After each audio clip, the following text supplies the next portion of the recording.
Welcome to this episode where I'm delighted to introduce Lara Gregorio. I was introduced to you, Lara, about a month ago, and it's an absolute privilege to be able to have this conversation. I am just going to read out your bio. So, Lara, with over 25 years in the behavioral health space, Lara is a licensed clinical social worker with a passion for seeking innovative solutions to help people suffering from mental health issues.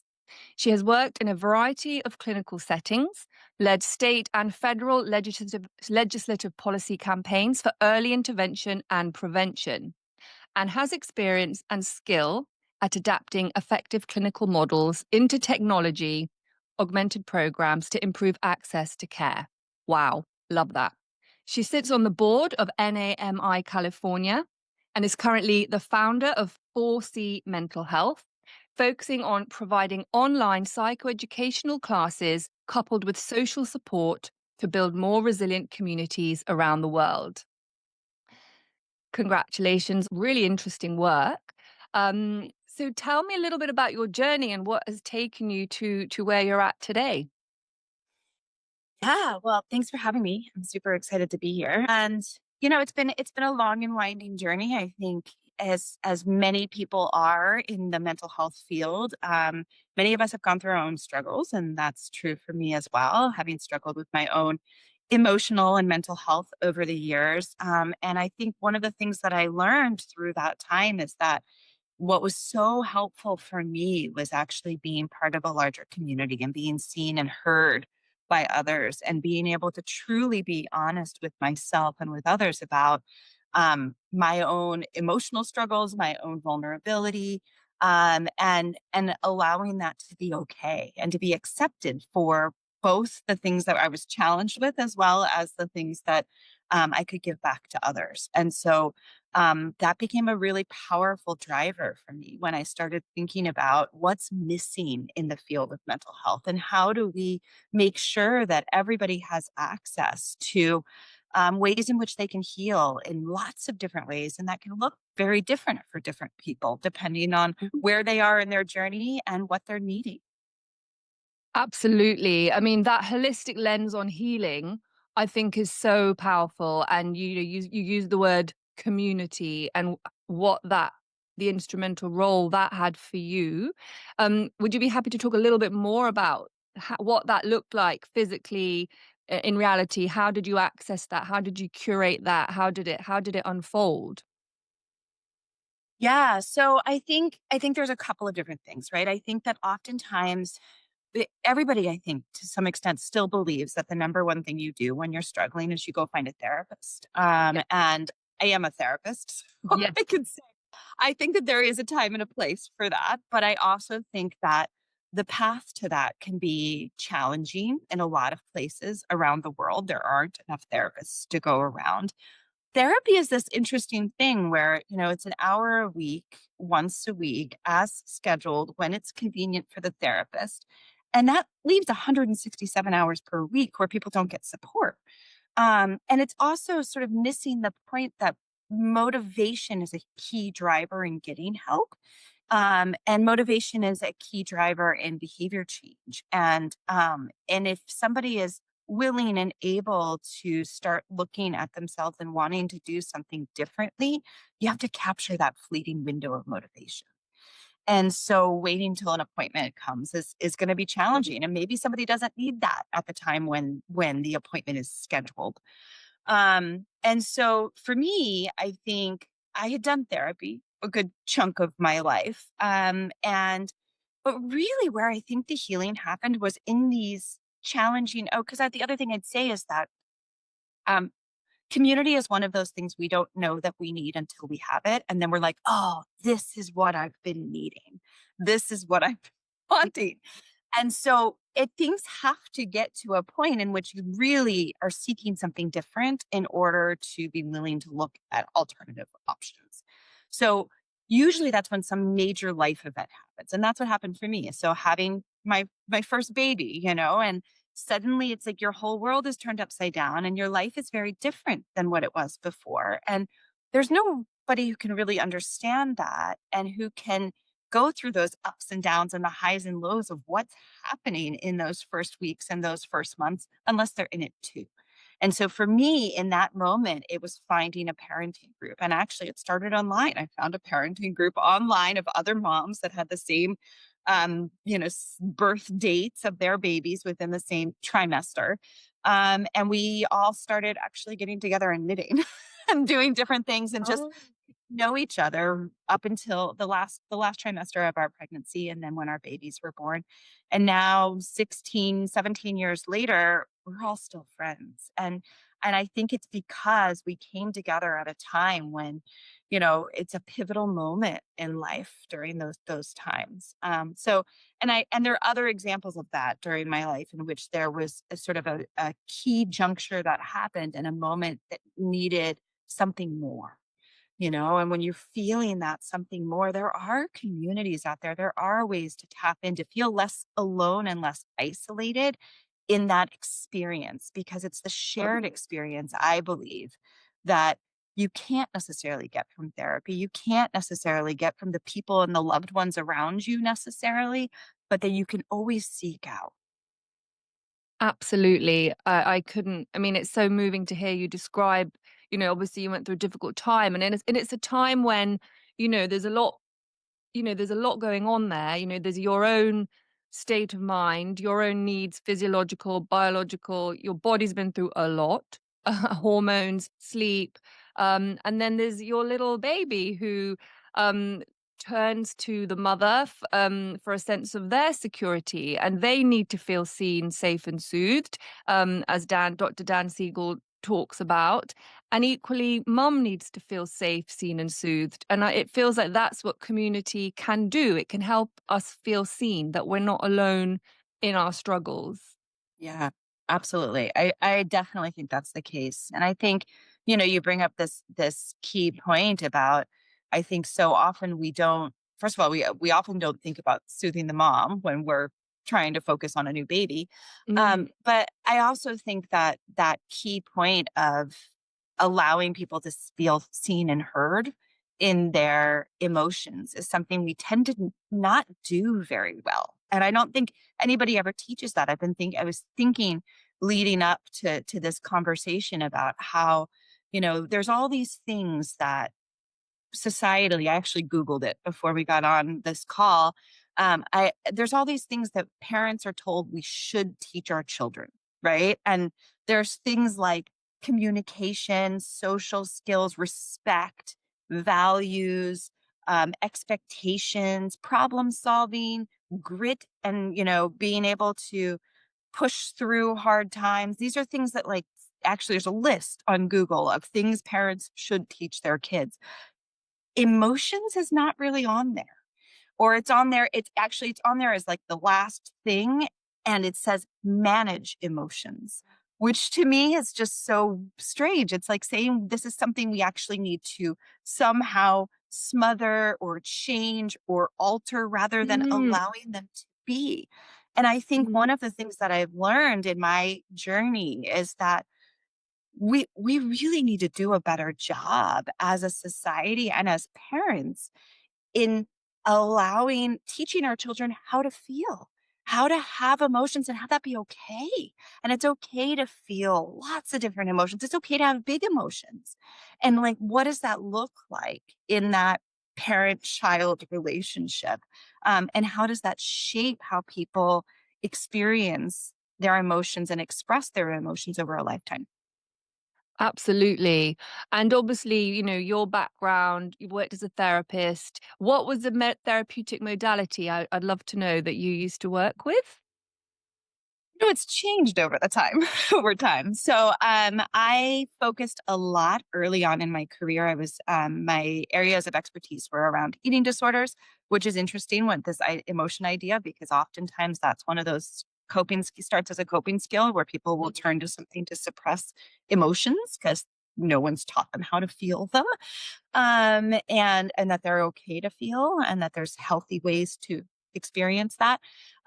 So I was largely using CBT early on in my career. Was a big part of my work. But I have recently begun to really believe in the power of DBT, dialectical behavioral therapy, because a large part of that is around teaching emotional regulation and distress tolerance skills. And again, I believe that we've often never learned these in childhood. Absolutely. And I would love your opinion on how you have blended or what your experience as a therapist with having your own children, because we didn't mention that you have how many? Or Four gorgeous children, which is amazing. And so tell me their ages. they are 16, 13. My son will be 12 next week and 10. Okay. So your experience and your knowledge of those therapeutic modalities, CBT, the kind of facets in DBT, how has that informed how you sort of go about your parenting relationships with your children and how you manage emotions in the home? Yeah, that's a great question. And I think one of the things I just want to highlight is that I don't think being a therapist makes me a better parent. I Interesting. don't think Love it. I don't think I don't think anybody masters these just because we have a master's degree or a graduate degree in emotions, so to speak, doesn't mean we're good at it. And so I think that's important to highlight. I don't feel like I have some special skills that somebody else doesn't necessarily. I think these skills, actually, I think that's one of the most important things to highlight. Is these skills are available to anybody. Anybody can learn this stuff. So I just want to highlight that.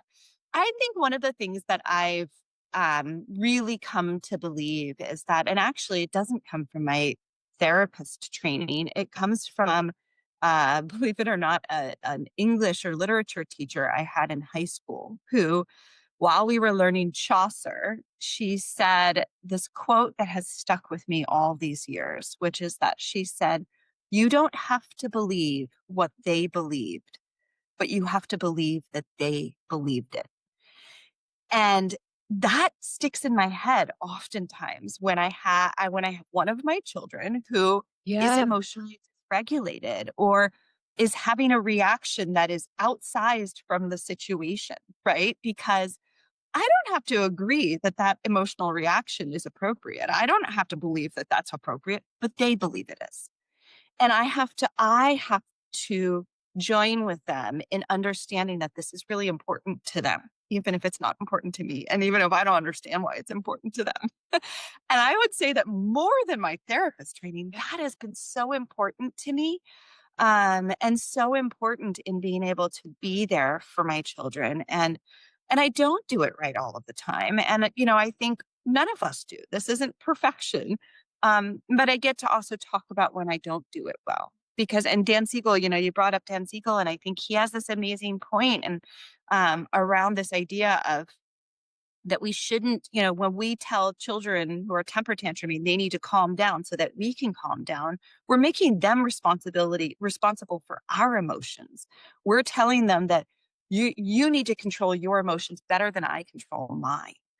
And so I think that to me is also just such an important message, is that kids are just learning, and it's our job to teach them, what they're experiencing, because emotions can feel very scary if you get swept up in it. Not only for us, but for them too, and even more so for them. So the more we can help them to learn what they're feeling, feel what they're feeling, and then be able to sit with that. We're teaching them probably the most important skill they're going to need in their life. Could not agree more. I could not agree more. And, hearing what you said about the English teacher, and sometimes I also sort of think when I sort of talk to parents about navigating difficult moments with children, absolutely, as you said, meeting the child with their narrative where they're at. We need to meet them where they're at, irrespective of what the actual reality is. They have their narrative, they have their truth. There is the truth, and then there's how they believe it to be. And I feel as a mum, a lot of the time, you got to be basically an actress. You've got to basically be like, oh, and do a lot of acting. And I did some sort of acting at high school, and it's coming in very handy. Yeah. Because it's about validation, isn't it? When children feel that their perspective is validated and Yeah. that, even if we don't agree, at least she gets me. At least she's taking this time to show that she gets me. That Hmm. can support their regulation, and that can sort of soothe them and help them feel seen, which is the first step. Um, Yeah, I think you're right. And I think the meeting them where they're at part too is that where they're at changes all of the time. And I have, a teen daughter, it changes all the time. Right. And mm, so I think the other thing is there's no set playbook, but I'm going to take her lead. So okay. there are times where she'll be in an emotional state and I don't understand it. I don't know what's going on. And I have to ask her, do you need me to sit with you right now or do you need some space? Are you wanting me to be there? Do you want solutions or are you just wanting to vent? And so being able to actually ask her most of the time she doesn't know what she wants and that's okay too. But I can check back in and I can let her know that I can be flexible because Okay. that's she might not be able to be there yet because she's dysregulated, but my job is to adapt to whatever she's needing. And I think letting her know that I can is a powerful tool that hopefully not only helps her to start to regulate a little bit faster, but also lets her know that that's available to her throughout her life as well. I mean, that is incredible because it's such a respectful way of thinking. It's sort of respecting her. And as you say, she may not want to step forward at that point, but if she wants to, you're supporting that. And that sort of sense of autonomy where we are allowing them to express their autonomy and that we are there. And sometimes, I mean, I feel that the power of respecting their autonomy and balancing that is such a powerful parenting point. And I feel it's a tricky one as well because sometimes, they're giving them the autonomy and space can sometimes directly conflict with important boundaries. And, setting boundaries is one of our most important jobs, right, as parents. So how do you have you got any tips for parents who might be listening? Maybe they have teenage children and naturally the brain's pruning and the changes they're testing, aren't they? Testing boundaries all the time. Have you got any sort of things that really work well that you'd love to share? Um, I think again, it's one of those things of just recognizing their reality and allowing them. You can do both. I mean, it's the dialectic of dialectical behavioral therapy, but you can do both. Be there and allow them to have their wants and needs, and also set that boundary, right? And so I think there's the power of both. Of I see you, I hear you. That is valid from your experience and your situation, I can see how that's important to you. And we also have this boundary we need to set. So, like, I think part of it is allowing both to coexist. And I think sometimes as parents, we jump straight to this is what you need to do, and this is where this is the way things are. And from a child's perspective, that comes across as you're not seeing me, you're not hearing me, my needs aren't valid, my wants aren't valid, or they'll see it as you're trying to control me.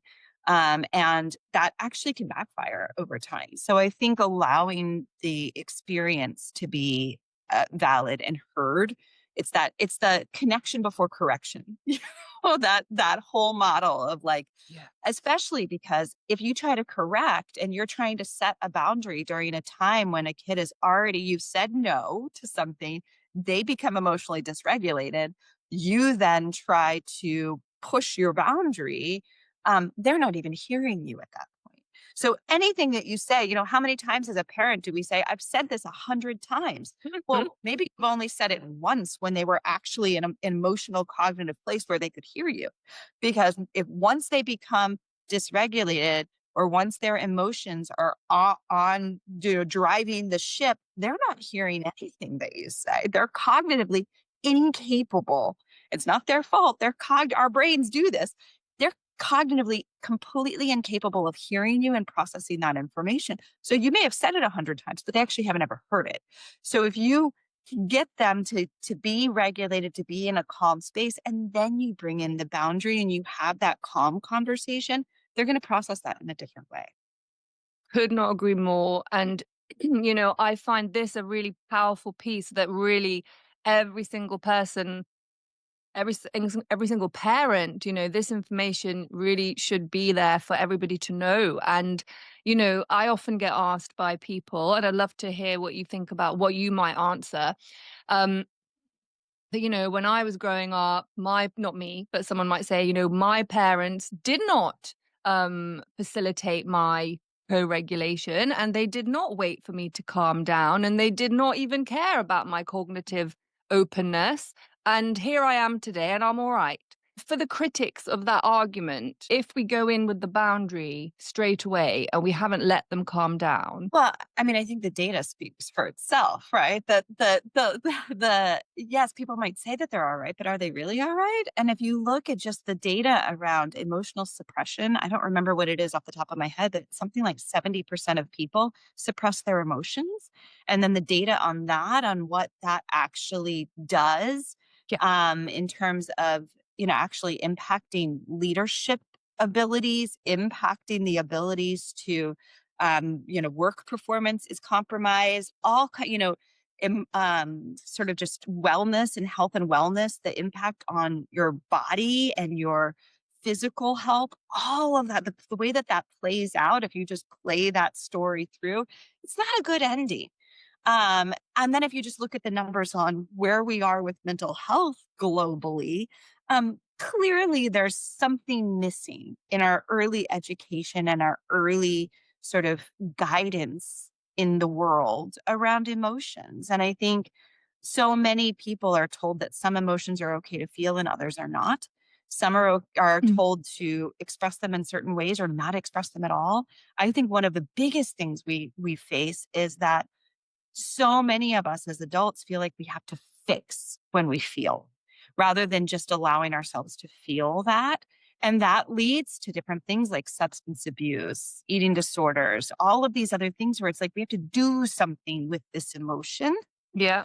instead of just learning it's okay to feel it. Let's just sit with it for a minute. It's not, actually, I just read something the other day that blew my mind. Did you know that emotions only last 90 seconds? No, I didn't know that. Biologically, every emotion only lasts 90 seconds. Anything beyond that is based on the story we tell ourselves about it. That's what keeps that emotion alive. And if we are taught that you can write out that emotion and then let's explore what's happening with that. Like, wow, that's a superpower. That would be a superpower. Can you imagine if we could all do that? That's incredible. But nobody does that. We don't do that. Such an amazing point. And I love what you said about the story. So I want to unpack that a bit more. So you've got the emotion, 90 seconds strong, but then you've got the story that we put with that emotion. And that's the modifiable piece, right? We can't modify, if somebody, let's say we go to the store and someone ignores us and, we see our friend, but they ignore us and then we feel that rejection. 90 Mhm. seconds, but then it's our story. Do we have a Yep. backstory about what that feels like? And Yep. how modifiable is that? So I'd Mhm. love to sort of unpack that a little bit. Yeah. It's totally modifiable, right? It's one of those weird things where there's so many things in our life that are outside of our control. The stories we tell ourselves are 100% within our control, right? It's easier said than done. And it's a little bit like going to the gym and watching other people work out and wondering why you're not getting stronger. You actually have to do the work. You have to build that muscle that allows you to step back and say, wait a minute, what am I actually telling myself? And where's the truth in that? And what's it's a CBT exercise of let me look at what's the evidence that supports this is 100% true. And are there any holes that I can poke in that story that says it's not 100% true? My friend ignores me or doesn't text me back. And, she always does this. She's so flaky. She doesn't actually like me. Maybe she didn't like the thing that I said last week. But oh, wait a minute, she's also got all these other things going on. And wait a minute, she also usually calls me back right away. And, she told me she'd be less available this week. Oh, wait a minute, there's lots of other things here I'm not even looking at. But my brain likes to jump to the worst case scenario because it's trying to protect me, And so, how do we, there's lots of tools and techniques that are actually very simple that can be applied in that moment. And again, tools are easy to teach, techniques and exercises. You don't need a therapist for that. You just need to learn the very simple exercise that helps you to learn to retrain, and you can apply it in any given moment. And if you can't do it yourself, you get a community of people who are all practicing. That's what we do at 4C. You get a community of people who are all learning these skills. And then you can say, I can't get out of my head on this one. Which skill should I use? Or help me to use one of these skills. And then other people can help to sort of troubleshoot that together. And every time you help somebody else to do it, guess what? You're helping yourself too. So if you're doing it with your kid, you're helping them to reframe something in their head, the stories that they're telling, you're actually building that muscle for yourself too. Love that. Isn't that amazing? And that's the thing, if we are conscious as parents, we have got, it's like a gym. It's like a mind gym family life. There's so many Yep. opportunities to flex muscles with them, for them, about them. There's Totally. lots of opportunities. And that is what's exciting, right? I kind of feel, um, to the argument of, oh, back in my day, we didn't even bother. But actually, it's such a great use of time. It's actually such a time saving economical activity. If you think of, if we can raise our children, being able to be conscious of their own sort of thought traps or cognitive distortions in terms of CBT language, and they can grow with that awareness that actually our brains are not us, and our brains can literally tell another story from the same stimulus, and we Yep. have that power. I mean, that is a really empowering scenario. Absolutely. Yeah. Thoughts are not facts, right? But our brains are these supercomputers that like to categorize information, and they're not 100% accurate. And so we need to be the ones who edit those stories and vet those stories and not accept them at first glance, right? Yeah. So I think that's a really, really powerful message, not only for us, but for our children as well. Absolutely. And I've got a question for you around attunement and parent child connection, and whether you have any thoughts on why, because my feeling and my view is that 21st century parenting is quite in an unprecedented way challenging for nurturing a healthy parent child connection. I think there's so many things interfering with that, obviously digital tech being one of the main ones, but also parents juggling so many things, often carrying a lot of guilt because they feel they can't be the best parent and the best colleague and the best child or sibling and daughter. Often there's the sandwich generation piece where there's parents who are getting, might be needing support, and then there's children as well. And have you got any thoughts on and reflections on that? What can we, how can we sort of think slightly differently, or have you got any opinions really about that piece? Yeah, I mean, I think again, we're under a lot of different pressures. All of us are. I don't think that that's necessarily that different than in past generations. The stressors are just different. But again, I think being able to be vulnerable and real and honest with our children about the pressures that we feel, and it models for them. I mean, we are the best teachers in terms of just being able to be real with the kids around, I'm doing the best I can. I'm doing the best I can, and I'm juggling a lot, and I'm not going to be perfect. I'm not, and I don't expect that of you either. You're juggling a lot between school and sports and technology and friends, and all of that changes every single day. Every minute you've got different things coming at you, and so do I. And we're all in this household together, and our frequencies might not be the same. And just letting them know that you're there and you get it, but that there's lots of competing interests, and it's hard, but you're going to do the best you can. And I think that that just lets them know that they have that leeway as well to do the best that they can, but also recognize and be honest about that and be able to talk about that. I think is really important. I agree completely. And in order to be honest and talk about that, which I agree is so important, it's important to understand how whether they feel safe to do that and whether they feel safe. And by safety, I suppose I mean they feel comfortable, they don't feel there's going to be repercussions or judgment, and sort of Mhm. having a non-judgmental baseline to these types of things, because I think parents do, feel judged. We judge ourselves, we judge each other. It's a very judgy phase of life. The reality is, I certainly believe everyone's doing the best with the knowledge they have and with the resources they have. Um, I'm really intrigued by the culture piece because obviously parenting is very culturally informed. I mean, I'm a British born but North Indian by heritage. So the parenting sort of norms lean heavily towards attuned, sensitive caregiving, that it can have a lot of positives, but there are often challenges and dilemmas for the parents.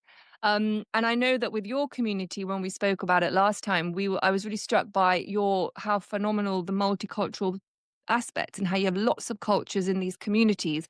So have you noticed any themes coming through or any amazing things that you're learning from different cultures from your community? Yeah, I think one of the things that we haven't talked about that I think is important to bring in are the societal expectations and how those also and the cultural expectations and how those filter down into families and how we're not always aware of them and how they're influencing the ways in which we parent or the messaging that we tell our children or even what we think is appropriate in various different settings.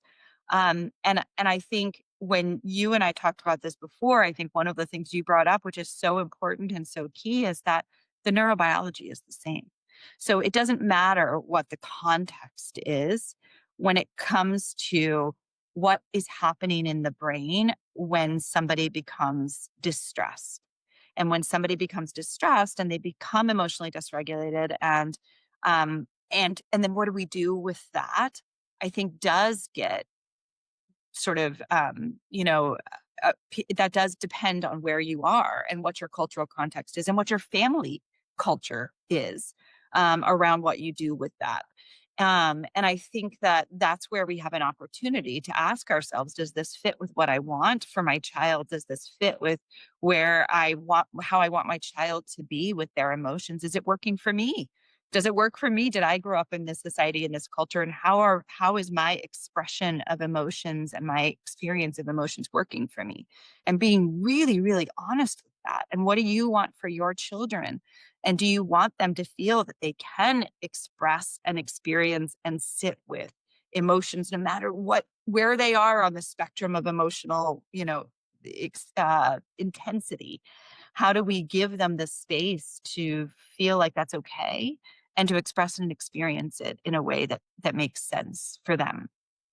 That sounds really powerful. And in terms of sort of being an attuned caregiver now, sort of, right now you have 4 children. Um, are there any sort of things that are about your own childhood that directly informs how you want to parent? So are there certain aspects that kind of make that you think, these things I want to repeat these because this is what it meant to me, and I would definitely want to consciously bear that in mind for my own children? Yeah, I think um in my household growing up, there were definitely some emotions that were okay to experience and some that were not. I think that and I think that that's very common. I think that happens in most households. Um, I think I also have parents who loved my brother and I very much, and still do and would do anything for us. And I want my children to feel that as well. I also think that my parents' version of love often meant not allowing you to experience pain or distress. I actually think that did a disservice. And I think, which sounds weird, but I actually want my children to feel that. I want it to be okay to not be okay, Mm. and to give space for that. And so for me, what an amazing opportunity that my childhood taught me something that I want to do differently in my household, which is that, and it's interesting because I grew up in a place where you fix it. When somebody is in distress, you fix it. You find a solution so they don't have to feel that distress. And I feel the pull every day to do that every day. And it was really hard when my kids were little. But when they're in distress, I feel the pull that I want to fix. I want to help. I want to do something about that. And I'm learning and I'm really, really trying to not fix, but allow them to be and allow me to be side by side with them in that. And that is so hard to do. And it's so hard for me to do because I didn't ever see that role modeled. We didn't do that in my household. And so it's very hard, but I'm learning how important that is. And I want my children to know that you don't have to rush to a solution. It's okay to feel. And then once you feel, and again, it's, if you ride out that storm just a little bit, then you can think more clearly about what to do about it. But if you're in that emotionally dysregulated place, you're not even going to go to, as an adult, you won't go to healthy coping mechanisms because the desire to fix will come faster than the ability to think rationally about how to fix. And that's problematic in lots of ways. I mean, what an example of being a consciously connected parent. And it was hard for you because it goes against what your instinct was based on your own sort of story. And that's one of the beautiful pieces of conscious connected parenting, that we can actually choose what we want to repeat and we can choose what we would rather not repeat. Whereas if we're not conscious of that, we automatically probably will just go with our knee jerk instinct. And that's the sort of intergenerational stories and how they are repeated. And actually, what you've described there is it's an intervention in a way, because now you're rewriting the script of how we manage those moments. And it's also a really reassuring message to parents, because less is more, right? If we do less in those moments, they will gain more because they are then flexing their muscles. We're not carrying the weight for them by fixing. We're saying, no, we want you to build those muscles so you can go forward with your life with muscles that have been strengthened so you can regulate yourself in the Yep. future, which is amazing. And to speak to parents who are struggling, we have so much on our plates. I think that message that sometimes less is more. We don't Yeah. have to jump in and do everything and be helicopter. In fact, no, let's not helicopter. In fact, let's let them Yeah. flex their own muscles and make mistakes, Yep. but they know that we love them no matter what. We've got their back, and they're safe to do that. Yeah. Absolutely. And there's some really basic tools. I mean, there's also the reality of sometimes there's no space for that. Like, I think I run into that sometimes where I have a kid who's distressed, but we've really still got to get to softball practice. There isn't time to sit with you while you ride out the storm. But Yeah. here's the thing that I kind of wish all parents knew is that there are really, really simple ways to help a child to regulate and to help all of us. Every single one of us can use these tools, Tell me. and Go these are for it. DBT skills. Okay. There are ways to help regulate that are neurobiologically based. And some of those are around temperature. So I, for instance, with my kids will often use cold washcloths around the back of the neck or on the face. Instantly brings your regulation down. So if you are up here emotionally, it's such a soothing process, and it's tapping into calming reflexes in your brain. So it actually works to help calm. Same thing with deep breathing, although sometimes deep breathing can be hard to do if you're really emotionally. It's like you've got to come down first, maybe with some cold, and then tap into the deep breathing. Um, Also, sometimes just vigorous movement will help to burn off some of because when you get emotionally distressed and you're dysregulated, your brain releases things like adrenaline and cortisol and all this. You're actually amped up. So when you have an overproduction of those things, it's really hard to calm down. Quick jumping jacks or running in place, and doing it with your kid to just be silly, like let's just move around let's like, do a quick run around, and now okay, let's sit down, and now let's breathe, or now let's put some cold. It's tapping into what are the things that are happening in the brain and how do we use that to our advantage to help get to a place of regulation where we can have a conversation.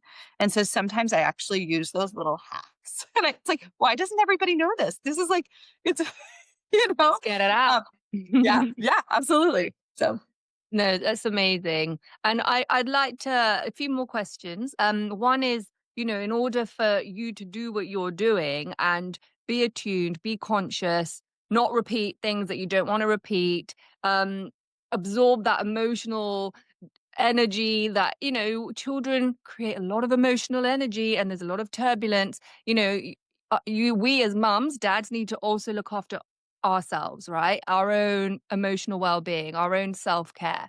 So what are the sort of main things that you have noticed really help you with your mental well-being and help you reset from so that you can be as attuned and connected as you can be for your children? yeah, for me, I have to have a tribe. I have to I it's to me it is not trying to do it by myself. It's about calling people when I'm struggling and being able to get that out and get another perspective.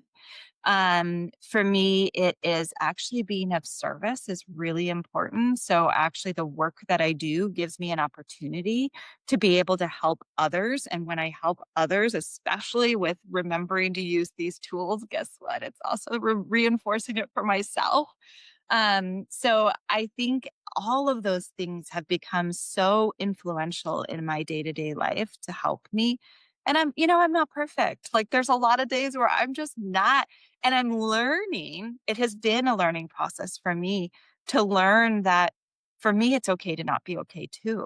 And there are going to be days where I'm just not feeling it. And I know I'm not going to respond in the best way. And I can actually be honest and open about that to people.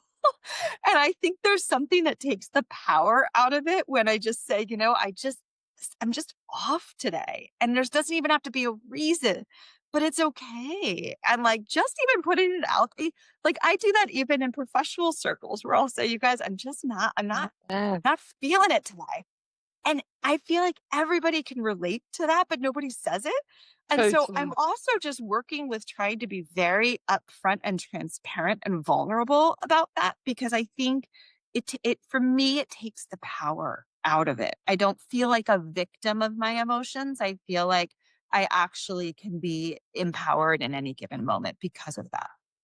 The power of vulnerability and just giving yourself permission, and also it speaks to the a level of self-acceptance. You're almost sort of saying, I accept myself, and it is therefore fine if I'm not on my A game, because there is an element of self-love or self-acceptance. And that is what I just want for, that's how I want it's what we want for everyone, for kids growing up, that level of self-acceptance, and that's when it's fine to not be on our A game and learn from our mistakes and things like that. Yeah, I have this funny metaphor. Years ago, I did a whitewater rafting trip, a multi-day whitewater rafting trip. And the instructors did gave us a safety talk at the beginning before we went on the river. And they said that if you fall out of the boat, the natural instinct is to try to swim to shore, try to stand up, try to, if you can touch the bottom, just try to stand up. And they said, don't do that because if you try to resist the current, you're actually going to get hurt. And they said the best thing you can do is to be like the stick. And if you toss a stick into the river, you'll watch it bounce off of rocks. You'll watch it like go under sometimes, but it always pops back up and it just kind of bounces its way through. And then it makes it to the calm part of the river. And they said you just put your feet downstream, you bounce off the rocks, and you just kind of keep going and you'll go with the literally go with the flow. And then you'll come out the other side. The worst thing you can do is try to resist. That's when you're likely to get hurt. And the funny thing is, after that, this was part of a team retreat that we did. We created a little emoji of the stick. So anytime somebody was in it and they were just struggling with something at work, we would text each other the stick, just be the stick. I Put your love feet, it. put your feet downstream and just you'll come out to the other side. But if you try to resist what is, if you're not feeling your best and you try to just power through and try to resist that, you're more likely to cause wreckage, Mm. than if you just life is going to happen with or without our permission and we can choose to fight that or we could choose to just be the stick. Be the stick, be the stick. Got it. So just tell us a little bit about your community, what you've built, and how people can find out more about your work. Tell us. Yeah, so I all of this is baked in. I believe that, anybody can learn these skills and everybody should learn these skills. And I also believe that it's not about just learning them, it's about practicing them. So we teach evidence-based mental health skills, coping skills. We teach cognitive behavioral therapy, dialectical behavioral therapy, and a variety of other interventions, coping skills, tools. Some of them are really quick in the moment things, and some of them are larger trainings around understanding brain behavior. But we believe everybody should have access to this information because it does empower us. It does allow us to carve new pathways in our life and in our brains. And so we teach those to everybody, and then we empower them to teach others and to help one another to practice them in their day to day lives. Because how many of us know the tools, but we can't use them in a moment when we actually need them? And that's why creating a social safety net of people who all know the tools means there's always going to be somebody who can help you in that moment of distress where you can say, I don't know what to do. And someone can say, remember that DBT skill? Why don't you try go putting some cold pack on your neck?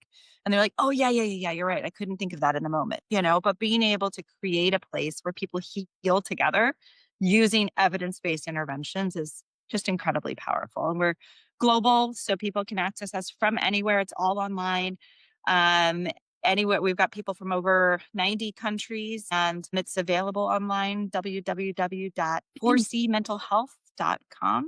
Lots of classes, lots of tools, weekly drop-in classes to learn a skill. So come join us. Well, just thank you for what you built and thank you for what you're doing. I think it's so powerful. It is prevention in action, providing people with the tools so they don't need to necessarily become clinically unwell because they've had the tools to manage. And, it very much aligns with the mission for a tune in, which is to democratize access to mental well-being science. So I think we're on a very similar mission indeed. Yep. I have loved this conversation. There's so much to learn from you. So I'm very glad that you're creating this digital community. Thank you so much. Thanks for having me. This has been so fun. So fun. Yeah. Thank you. Yeah. Absolutely. Thank you.